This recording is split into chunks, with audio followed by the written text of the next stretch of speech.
నమస్తే, welcome to Leo news. మొన్న ఈ మధ్య కర్ణాటకలో జరిగినటువంటి రేవ్ పార్టీ ఎంత సంచలనం రేపిందో మనందరికీ తెలిసిందే.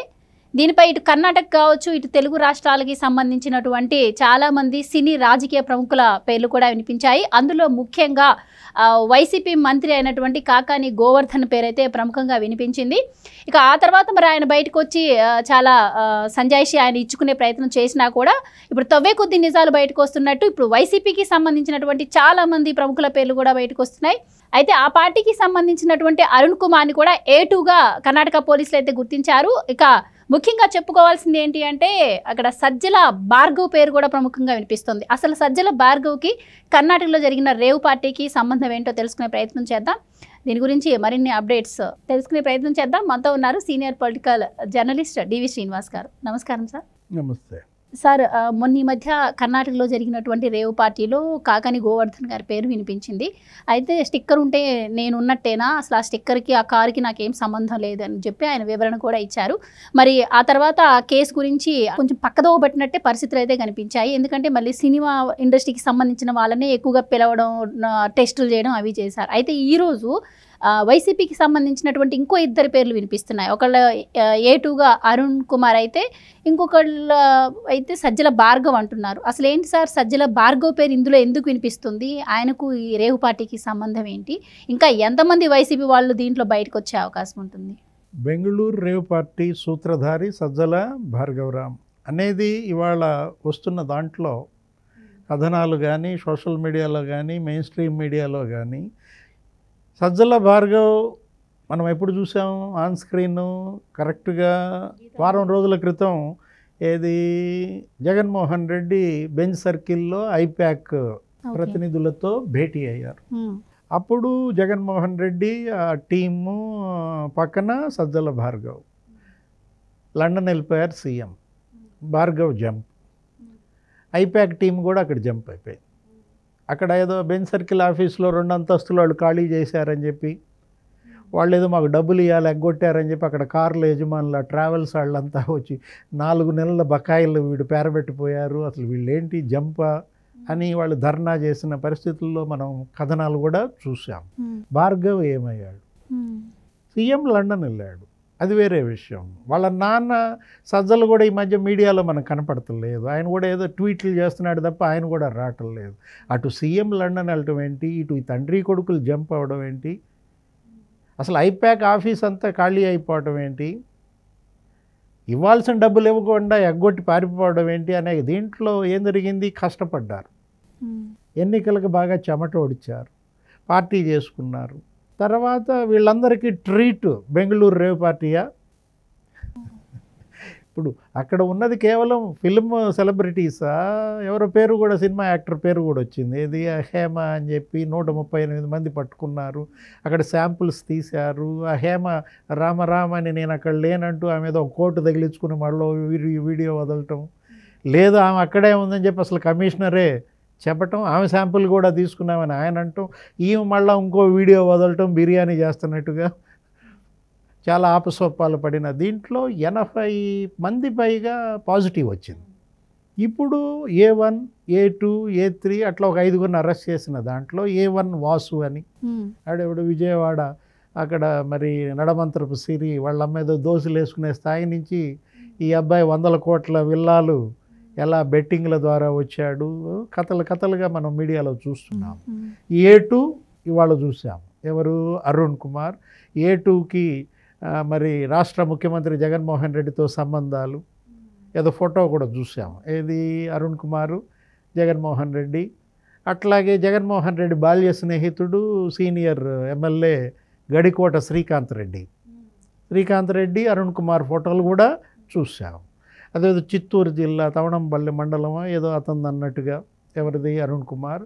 ఈ అరుణ్ కుమార్ వెనక ఉన్నటువంటి సూత్రధారి భార్గవ్ అంటున్నారు.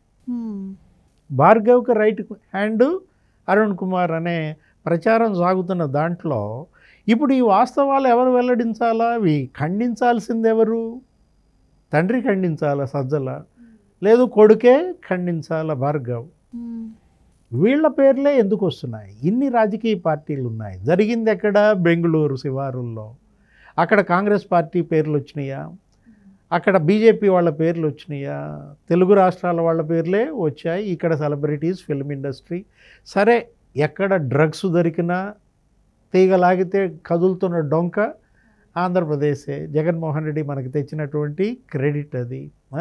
ఇప్పుడు డ్రగ్స్ మాఫియా ఇక్కడ ఎలా చెలరేగిపోయిందో ఈ 5 ఏళ్లలో మనం చూసాం. ఇంటర్నేషనల్ లింక్స్, ఏది బ్రెజిల్, ఆమ్స్టర్డామ్, జర్మనీ, ఏంటి విశాఖ పోర్ట్, ఆ సంధ్య ఆక్వానా ఏదో పేరు కూడా వచ్చిన దీంట్లో దానిపైన పరస్పర విమర్శలు, ఆరోపణలు. వాళ్ళ చుట్టాలని వీళ్ళు, వీళ్ళ చుట్టాలని వాళ్ళు. గుజరాత్లో ముంద్రా పోర్ట్తో పట్టుకున్నారు అప్పుడెప్పుడో 2-3 ఏళ్ల క్రితం. అది కూడా 25,000 కోట్ల విలువైన డ్రగ్స్. అక్కడ తీగలాగితే ఎక్కడ తేలిందో డొంక విజయవాడ సత్యనారాయణపురంలో కదిలింది.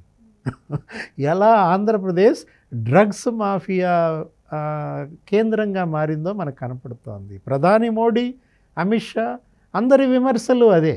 మాఫియా రాజ్ జగన్మోహన్ రెడ్డి పాలన, డ్రగ్స్ మాఫియా, గంజాయి మాఫియా, హ్యూమన్ ట్రాఫికింగ్ మాఫియా. నిన్న కూడా షర్మిల తిట్టింది ఏదో ట్వీట్లో జగన్మోహన్ రెడ్డిని. అవును, 13 ఏళ్ళ అమ్మాయిని రేప్ చేశారని. ఎక్కడున్నావు? పోయి లండన్లో చేసుకుంటున్నావా, విహారాలు చేస్తున్నావా, ఇక్కడ శాంతి భద్రతలు నీకు పట్టవా? ఎలా ఇక్కడ ఆడపిల్లల అదృశ్యం, 30,000 మంది ఆడపిల్లల అదృశ్యం అయ్యారని హోమ్ ఇంటెలిజెన్స్ వర్గాలు చెప్పినట్టుగా పవన్ కళ్యాణ్ బయటపెట్టాడు. ఇప్పుడు అమిత్ షా తిట్టేదిలు పెట్టాడు, హ్యూమన్ ట్రాఫికింగ్ మాఫియా అన్నాడు. గంజాయి కిల్లాగా మారింది ఆంధ్రప్రదేశ్ ఈ 5 ఏళ్లలో. ఎక్కడ చూసినా గంజాయి. నీకు దగ్గర 25,000 ఎకరాల్లో విశాఖ ఏజెన్సీలో ఏఓబి బార్డర్, ఆంధ్ర ఒరిస్సా బోర్డర్లో 110 గ్రామాల్లో అదొక పెద్ద సాగు వనరుగా మారింది. పత్తేరు, అక్కడ మిర్చేయరు, వరి పండించరు, ఇదే పండిస్తున్నారు. ఏది గంజాయి. మాజీ ముఖ్యమంత్రి చంద్రబాబు కూడా తిట్టాడు కదా, ఏమని, ఇక గంజాయినే మీరు సాగు చేసుకోండి మొత్తం అంతా అంటూ. యువత జీవితాలతో చెలగాటం ఆడుతున్నారు వీళ్ళు. ఇవాళ కాకాని గోవర్ధన్ రెడ్డి కారు ఎక్కడో బెంగళూరులో దొరికింది, అది ఏదో స్టిక్కర్ అంటిస్తే అది నాది కాదు, నేను కేసు కూడా పెట్టాను అక్కడ. ఇప్పుడు నా స్టిక్కర్ ఉన్నంత మాత్రం నా కారు నాదా, అసలు ఆ పాస్పోర్ట్ నాది కాదు, పాస్పోర్ట్ నా దగ్గరే ఉందంటాడు.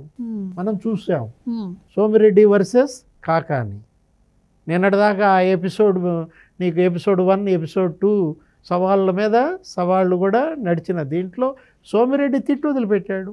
ఏంటి, కాకాని గోవర్ధన్ రెడ్డి మద్యం మాఫియా 2014లోనే గోవా మద్యం ఇక్కడ తీసుకొచ్చి డంప్ చేసి 7 చావుకి కారణమయ్యాడు. ఆ కేసులు ఉన్నాయి అతని మీద. ఇప్పుడు బెంగళూరు రేవ్ పార్టీ పెట్టిన ఆ ఏరియా, ఆ గార్డెన్స్ ఎవరిది, ఎవరో గోపాల్ రెడ్డి అనేవాడు, వాడు ఇతని బినామీ అని చెప్పి గోపాల్ రెడ్డికి కాకానికి ఉన్న సంబంధాలు సోమిరెడ్డి బయట పెట్టిన దాంట్లో రామరామ అంటాడు కాకాని. సవాళ్ళ మీద సవాళ్ళు విసురుతాడు. నీ శాంపుల్స్ ఇస్తావా, నా శాంపుల్స్ ఇద్దాం, ఇద్దరం టెస్టులకు వెళ్దాంపా అంటాడు సోమిరెడ్డిని.